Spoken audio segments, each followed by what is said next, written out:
Robert joining us from Fairfax, Virginia. Democrats line, good morning. Good morning. Yeah, I would want to ask a couple of questions. First is about the ethics charges. I understand, I don't understand, I should say, why Maxine Waters and Charlie Rangel is becoming sort of like big news now.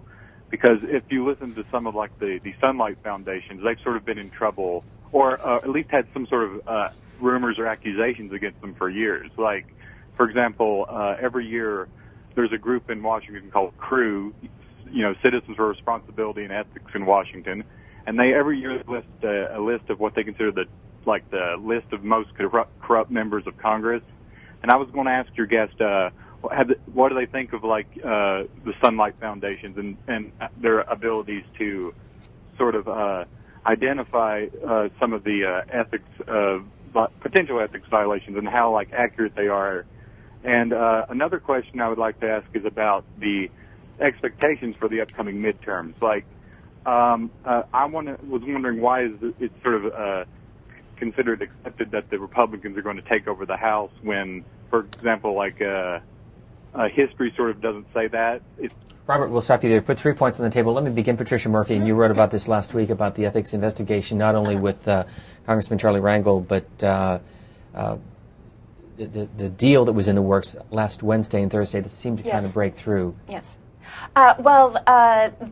In order to avoid this public trial, which now looks like it's going to happen in September, Charlie Rangel could negotiate or could have negotiated with the Ethics Committee to admit to some level of wrongdoing in exchange for a punishment that's turned out ahead of a trial, so a reprimand or censure of some sort. They would make that recommendation to the full Ethics Committee. The Ethics Committee then could make it to the House or just decide to do it on their own.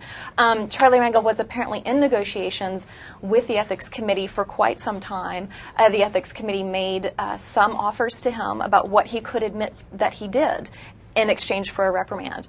And he apparently, according to reports, and this is all really shrouded in secrecy, but these are the reports, are that he did not want to admit to the level of wrongdoing that they asked him to. And he said, no, I want to take this to trial. I really think that you're accusing me of doing things that a lot of other people have done.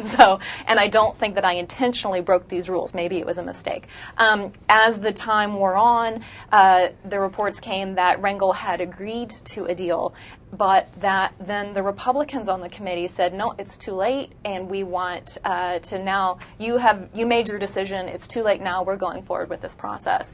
Those negotiations could continue over August. It's not 100% certain that this trial will happen, but it looks like it's